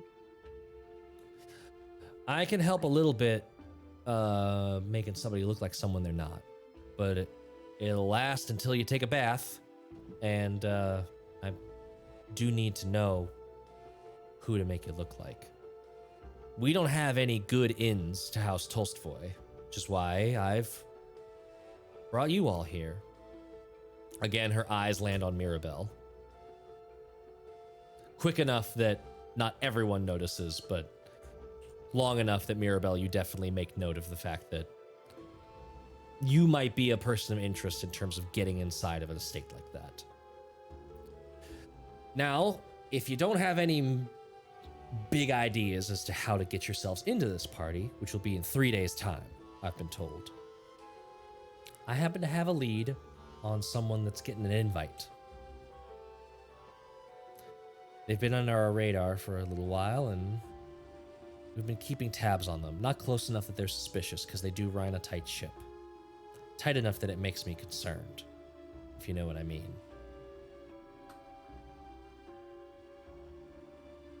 Is this event a celebration of anything? It's a ball like fancy people throw a ball. It's just a party to have a party. But Okay. very often, Tacky. tacky it may be, but wheelings and dealings happen at these kinds of things. Whatever plan they're doing, this party could be a reason for them to convene everyone into one location so that they can talk about said plan. Well, we know some of their trade routes. Could always be a merchant interested in coming and wheeling and dealing with someone. I like the Not hook. difficult to forge an invitation. I'd like to think so. If you're willing to be up to the task, we can give that a try. If you'd like, the lead we have is on the Krivpouri, which is a small alchemist consortium. Although they only have one guild member in their employ as of yet, so I don't really know what's going on there. And what's more interesting is that their charter with the guild is less than a year old. So, read between the lines.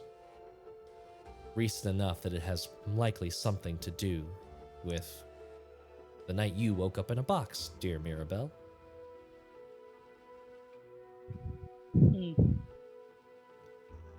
That would be an interesting coincidence to try and look into, I must say. I'm afraid I'm most of this still trying to business is think. coincidences. Once it becomes one too many, then it's not a coincidence, it's a plan.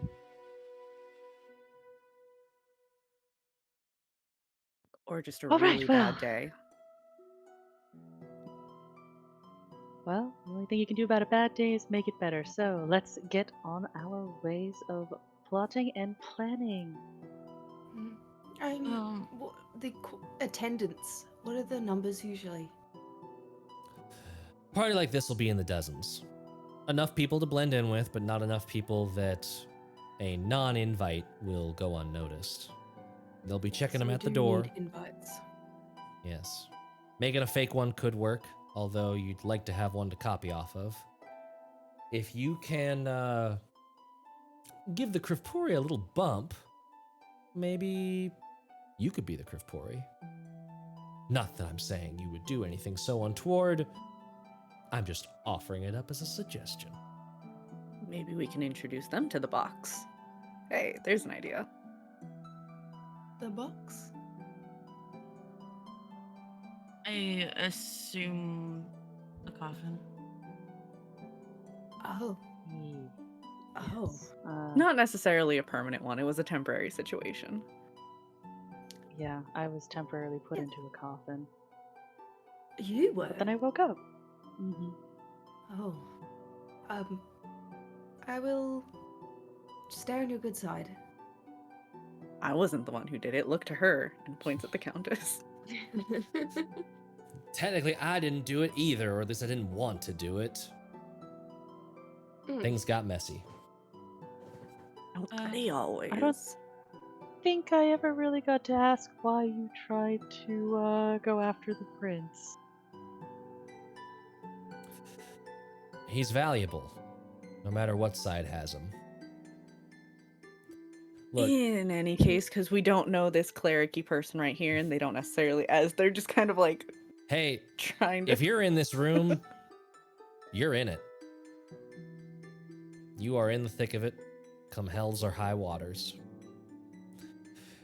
In all honesty, Liam Krovdell was on our radar because, well, frankly, he was looking pretty good for prospects to be the next emperor whenever the election came due. If not him, then his sister. So having at least one of them would have given us beeline to the throne, so to speak. It would have meant that one of the nobles in high running for the throne was in our court, and we could at least have a hand on the scale of things after all these bad things happened. But that didn't happen. Not that I'm bemoaning you being alive, just that I'm wishing you were a prince. Sorry. Trust me, you're not the only person disappointed in me, so you won't be the last. Well, hey, I'd like to not be disappointed. So, whatever you're planning, talk it out. I'm here to bounce ideas off of, answer questions if you have them. I've also got some supplies, should you I'm be in gonna need need of one them. of your makeup kits, because if I walk in like this, they're gonna be like, pirate! Oh, yes, I've got spare changes of clothes for all of you, and they should accommodate any armor you might have. She gives a glance towards powder.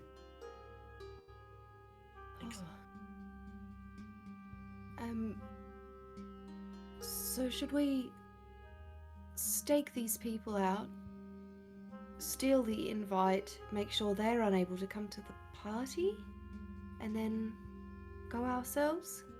That's a possibility. If you want to try and intercept the messengers, you're going to be playing against the clock. We know where the Krivpouri are. Formal invitations will be delivered after the lanterns are lit tonight. So you could try and intercept the messengers, but might be needle in a haystack in a city this big. You said there's only one person in this guild so far? There's one guild member in the consortium. Guild member in the... The guild Okay. member basically means that they get to play ball with proper access and rights and things. But it's weird to have any sort of formal chartered company only having one guild member on their employ. That's pretty small operation. But it also seems very noticeable though, right?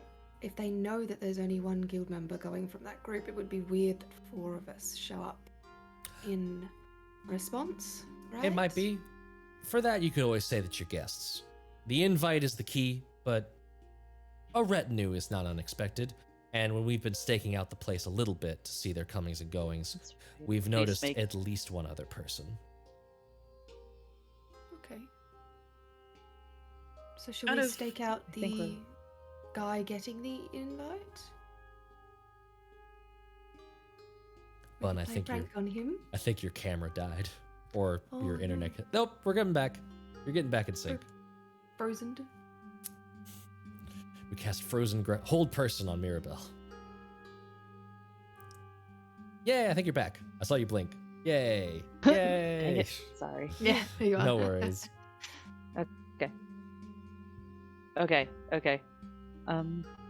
I think it's something that I at least want to say is we are going to probably at least need 2 invitations.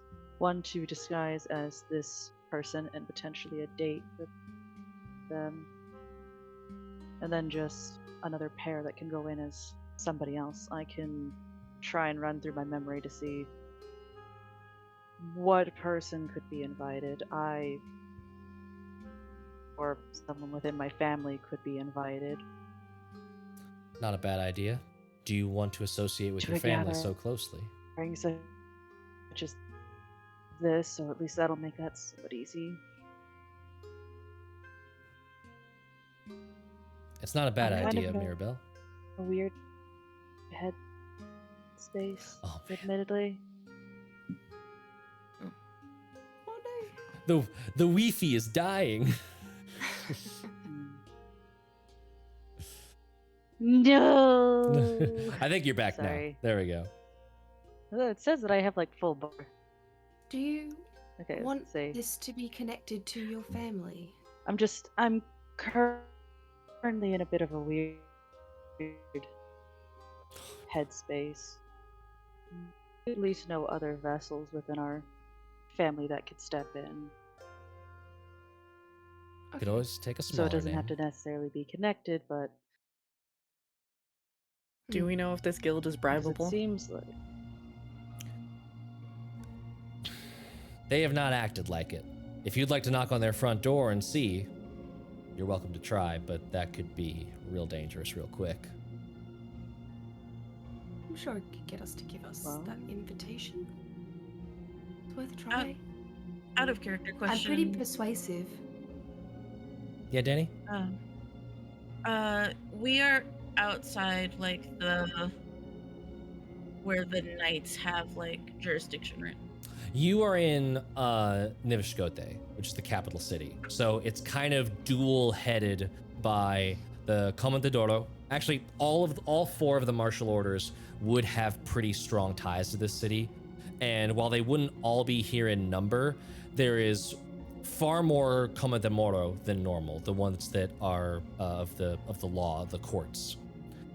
There's also obviously a lot of Komand da Troya, the ones that are like the house guard for the nobility.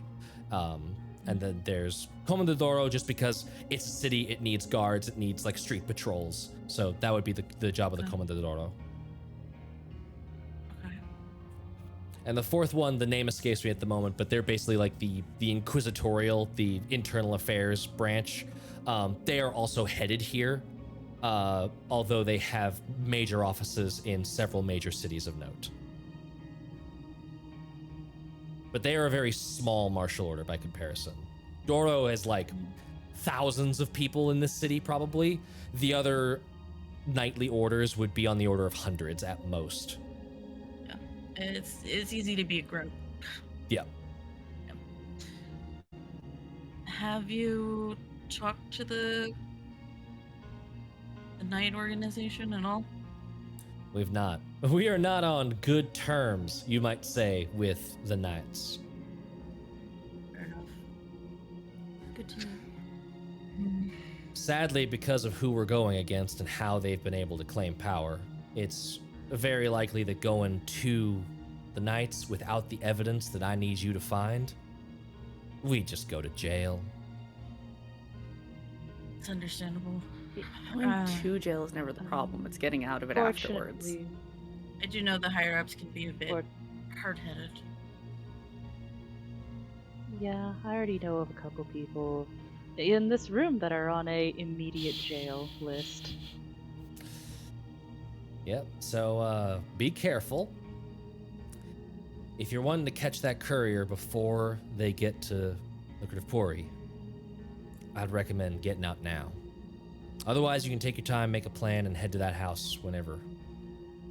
I think we stake out the house for the delivery, and as soon as it is delivered, we make quick work that they're not coming to the party, and we are.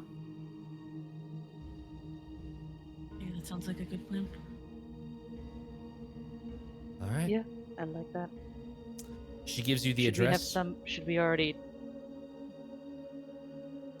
What was that? Oh no, I was just gonna say, did we already want to have people inside when the letter is delivered? Or did we want to specifically just be outside and then just kind of go in through the door? Let's stake it out and see how we go.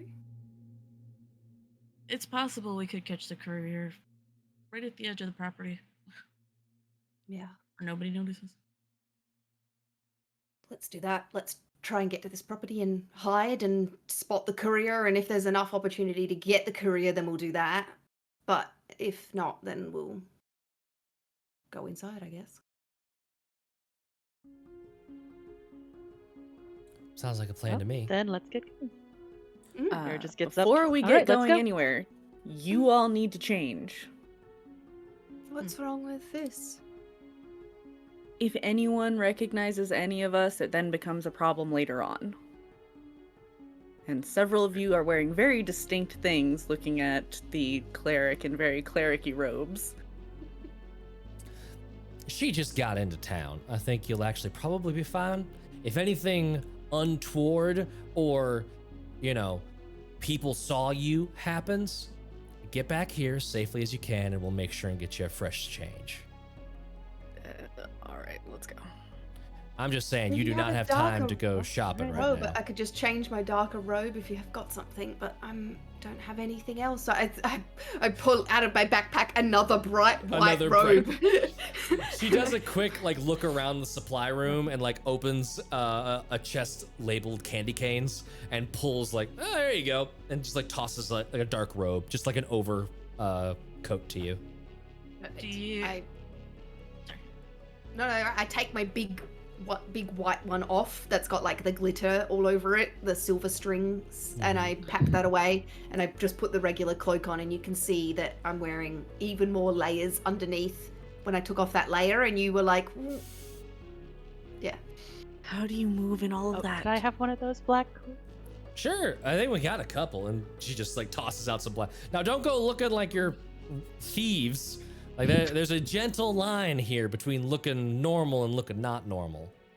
Yeah. I am looking directly at you. Do not look offended, Caspian. You know what I'm talking about. I'm just in particular about, hiding my face compared to, say, Powder and Caspian. Sure, I mean, absolutely understand. I'm pretty noticeable. I just the red skin and the torns. I don't know what to do about that. I mean, honestly, the thing is, you look like you're supposed to be in this city, though, with all them browns and silvers. And she's sort of browns and silvers would be shorthand for Komand da Troya, get up. You look very much like a guard. So if anything, it looks like you're just being escorted through the city by a guard. Yeah. I've got an extra pair of cuffs in case anyone asks you any questions. We do not need to inspect the reasoning for you having them extra pair of cuffs. Before you hightail it out of here, supplies. And she very quickly tosses a small box onto the table. Now, these are limited. Do not make me regret giving these to you. Okay, don't pawn these off. Use them. And when you open them, you see 2 vials of a sort of muddy green liquid that you immediately recognize, any of you with any sort of medicinal background or adventuring background. Potions of healing. So 2 potions of healing. You also see a small sachet that is sewn closed with shimmering ebony thread. And the last item, there's 4 things. The last item is this purple velvet bag. Looks to us almost like a Crown Royal bag that is cinched tightly with like yellow cord. Exactly, it is that without the like little extra bits of yellow around it. If anyone would like to do Arcana checks to know what these things are. Me? Yeah, I'll roll try 'em. it. Why not? Yeah, Give it a try. Go. this is one of those anyone can try it. No, like pick one person and do it rolls. Okay. Hey, Rid, come on, let's try it. 19 rolled a plus 3. 1, 19 for dirty powder, 20. dirty 20 for powder. Damn. Lila, I'm I so got a scared 3. about these code rolls. 18. 3 club. 18. Nice. Powder, you recognize that sachet immediately. This is something that is very akin to finding like thieves' tools on someone. It's not a primary crime, but if someone's in possession of it while doing a crime, this gets tacked on. This is called dust of disappearance. So it basically makes you like, you can confetti it, and it lets you and like nearby creatures of your choice turn invisible as per the invisibility spell. And then Mirabell, with some of your like religious training, you would recognize these. Actually, Mirabell, since you're rolling high enough to know this, give me a d6 roll. Okay.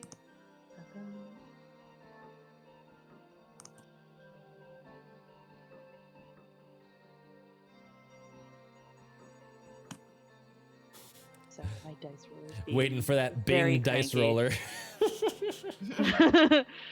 Yeah, this is my curse. 2. 2. Okay. Opening the little pouch, you see these tiny orbs that have glowing, warm sunlight within them. This is a bag of sun drops, and there are 6 total sun drops in there. You can use an action to pull a little ball out of it and chuck it at a point, and it basically creates a column of sunlight. So cool. Nice. So there you go. That's as much as we can to help you. More than just coming back here. I've got some skills that can maybe be put to use, but I am also going to be on the move within the next couple of days. So you'll be on your own eventually. I recommend getting on it. Yeah, let's do it. And So- as they're walking away, Lila remembers that she can cast Disguise Self. And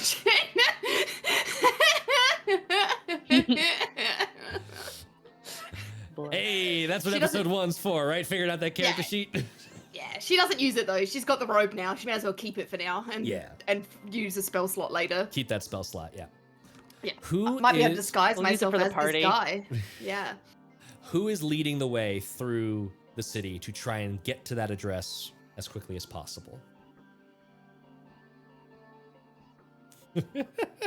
I like all of your All right, pained guys. looks. I could All right. to make it So- look so like who- they're being escorted. Yeah. That makes Lila sense has to no me. idea where she's going or where she is, so she is following. Sure. I was gonna say Powder or Caspian. I think would be the best people, since I feel like that they are a little more wisdomy than the dump stat Mirabell. Amazing. So yeah, Lila's pretty Please. wise, but she's not. No you just idea don't where know she this is. city at all. Yeah. I was I'll gonna go say, up the front if you like. Yeah. I was gonna have if you Lila was leading the magically way, just figure out. if Lila was leading the way, that was gonna be a survival check at disadvantage for sure. Powder, you can go ahead and make a survival check. I mean, Can get I help from- offer assistance? I will say, roll your own survival check, and then if it's Wait, high enough, Could you'll bump the I DC down a offer little bit. assist- Oh, could I offer Could assistance I since offer I assist- know the city? Since Give I me know a the city history check technically. instead of survival. I got a 23 Okay, on the then. survival. Dirty 20. Okay, never mind. We don't. I love that when the low level party panics and just starts throwing, I help, and then the first person's just like, 28, whatever. Whatever, loser. Whatever, losers, got it. Nailed it. You all make your way through the city quickly.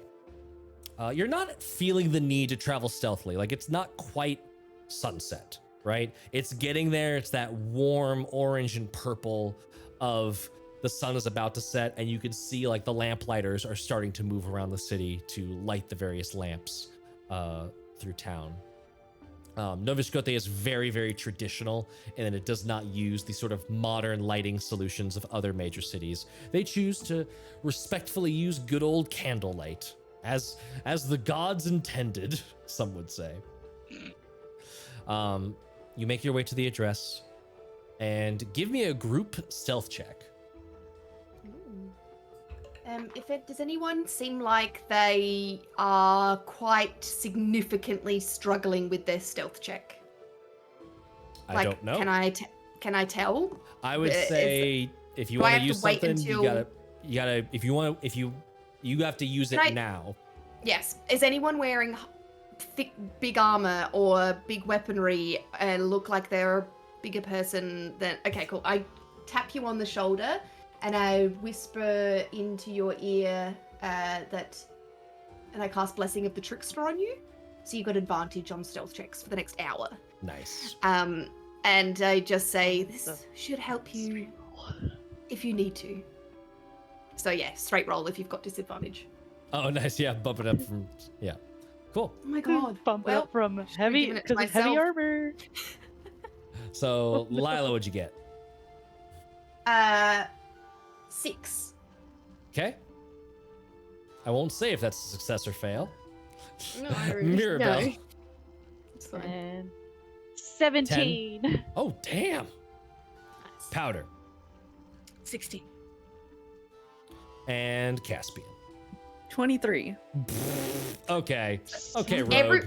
So everyone crouches down to spy. Lila misses that part and just keeps walking up to the house. In a sense, I like to imagine that we're all like at her height when we all crouch down. You crouch and down to she's be like, even. Oh, okay. Oh, okay. I don't need to crouch down. Are y'all stopping Lila from going? Y'all did well enough. Yeah. Yeah. Grab her cloak real quick. No. Casually. Oh, Just casually, just put it down. Alrighty. Who would like to make the perception check for watching out? This is going to be one person could do it, but since you're all helping, they'll just have advantage. So who would like to make the perception check? Caspian? I could have oh yeah, Caspian, go. Yeah. Give me perception check with advantage, Caspian. 24. 24. You are watching traffic go hither and yon, You do spot from like a block away. The place that this is located, by the way, you arrive at what is a fairly small home. And that is small even by Nova Scotia standards. There's a pretty large distinction between the living arrangements of the upper class and the not upper class. Even your most wealthy merchant will rarely have a building more than 2 stories tall. It's mostly like the bigger your wealth is, you are pretty much going wide, or you have multiple homes throughout the city or multiple shops throughout the city. It's all pretty close and tight knit as the city is built on a hill and the streets are very wavy and undulating as they move through the city. The only sort of verticality is the outer walls of the city, along with the spires in which house all of the aristocracy. And also any government buildings are fairly tall and big and impressive. This, even by Nova Scotia standards, is a small house. It's just this tiny little thing kind of wedged in between 2 other larger houses. Looks very nondescript. And as you are waiting, Caspian, you do notice eventually, about maybe a block off, a person in like the tricorn hat and sort of like very muted garb, but still bearing like a small badge of import, a courier that is moving towards the house from the opposite side of it as you are.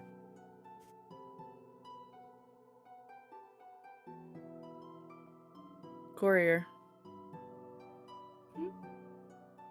Point. Oh, wow, you spotted that very quickly. Should we intercept? Yeah. Okay, are we doing my kind of interception or your kind of interception, pointing at Powder? We should probably start with mine, unless it gets ugly. You Still have those handcuffs? Always. Should have known that. All right. I love this. Very on brand. So how are you doing this?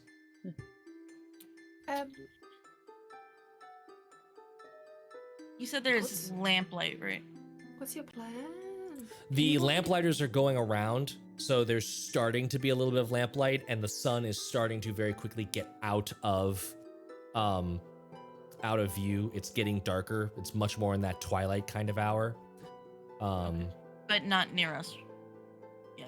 The lamplights, it's kind of like you would be on the street walking like anyone else. It's not a high traffic street, but there's a couple other people moving around other than this courier. You are in a public space. Okay. I was just wondering if Should we do it? there was lighting where he's walking. Yeah, I'd say he's lit. He's moving in between areas of like darker dim and brighter dim. Do we do a two-prong approach? I could go in and try and convince him to give it to me, and then if that doesn't work, we could try a bit more forceful action. I like this idea. You should go with powder since they look like a guard, so this way you'll look more official in taking the letter. And then if things fail, Caspian and I can pounce if need be. You are so loud, you would ruin any pouncing that I did. But if we want to come at opposite sides, then maybe. It's alright, you've got the blessing until, Yeah, I'd say that For- blessing's for an still hour. on. Technically, the lovely little cleric has blessed me so that I am sneaky. Thank you very much. My armor is not as... She's like banging on it just to like kind of prove that it's not like clanging like a bunch of cans. And it does, Caspian, it does make this sort of like, it's like, it's almost like the plate has turned into leather. It's kind of this muted noise. So see? I'm fine. how do we better go intercept before they get too close to the house? They're just heading towards the house. Yep. Yeah. Do I, Yeah. do I tell them they're sick or just try and charm them? That's up to you. Try and charm them. Okay. Friend! And I'm like doing that thing where you like wave and like stop someone in the street, like. Yes. Love it. I'll be just behind, just kind of standing, like I would be, like Okay. her guard. Standing, or are you like following along at her pace? I'm assuming Lila is like making towards this Oh. person. Yeah, when she's moving, like I'll be like right behind her. Okay, cool. Lila, give me a persuasion check. Okay. 20, dirty 20. Dirty 20. You could see that the messenger was like right about sort of like almost crossing the threshold of that house and was like, "Hey, welcome raiders. Woo-woo!" And was like getting the missive out and like stops in their tracks, and like there's that moment of like, am I about to get mugged? Am I about to be proselytized? Like there's that like, what's the checklist of why this stranger is interrupting me? And you've seemingly flagged none of those checklists, and so they're just sitting like, sure, yeah. Is it dark right now? Sorry, like I know that you said that there's lights, but like as in, is it actually dark otherwise? It's dim other than like directly under one of the street lamps. All right, cool. Are there people everywhere? Not everywhere, but there's like a person passing by. There's like someone like going into their house. There's a person like milling about on the second story. Would you say that it's kind of hanging out of his bag now, getting ready to be pulled out, or is he holding it? Or Yes, in hand. damn it. And like as arriving, I'll say this: as arriving, you could see like the missive was coming out, and then like seeing you walk up, like puts it back away, and it's Okay. just like standing there, doing that sort of thing where like they have the messenger bag and they just like don't know what else to do with their hands, and so they just kind of like put it onto the strap. Can I cast Charm Person right now to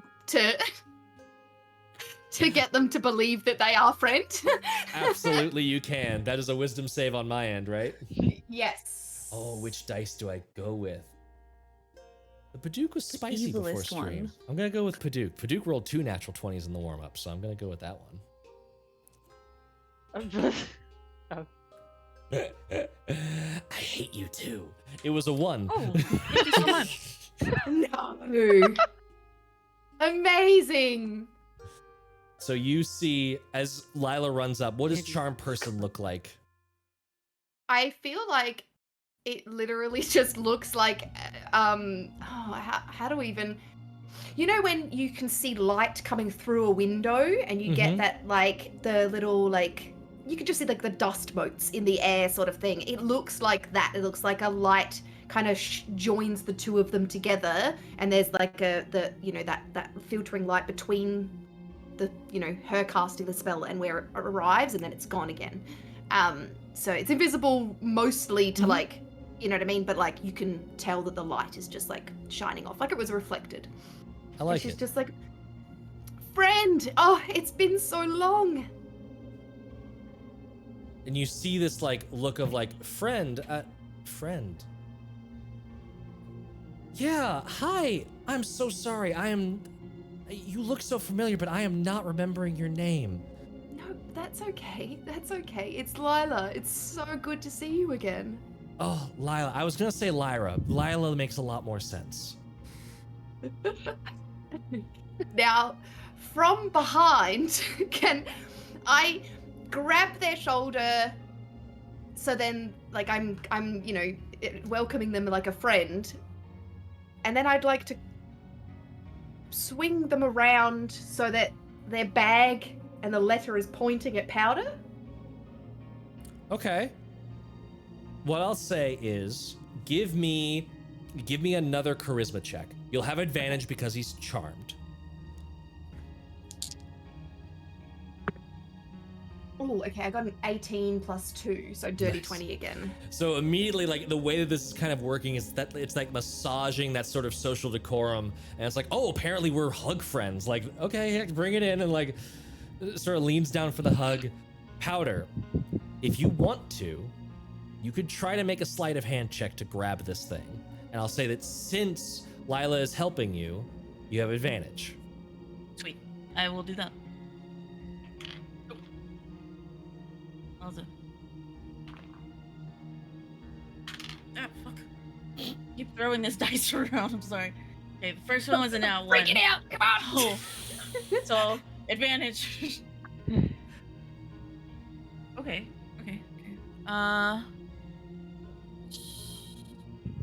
17. 17. 17's You cool. reach for the courier bag, and you hear the front door of the building you're out in front of. And we'll find out who's in that doorway next time. Damn it! Okay, guys, I have a plan. Episode I have a 1! plan. Episode 1! we're we gonna did it, achieve y'all! silence. Episode 1 Oh, of new God. season! I'm so excited! Absolutely. That was so good! Very well done. Thank you so much, my wonderful cast of players, for joining us today. Thank you to the audience. Thank you, Raiders. Thank you, Bit Throwers. Thank you, all of our fantastic audience, for coming in here and having a good time, filling up Yes. chat with all kinds of fun messages. I was enjoying reading them out of the side.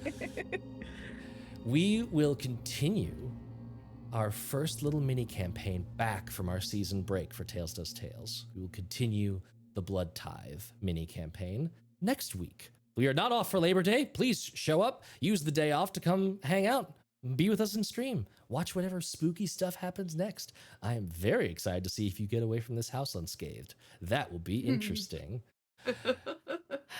Stick around for a raid. We'll be raiding right after this. And in the meantime, love yourselves, love your neighbors, and as always, are you ready for more tales? Always! Bye-bye, everybody. Bye!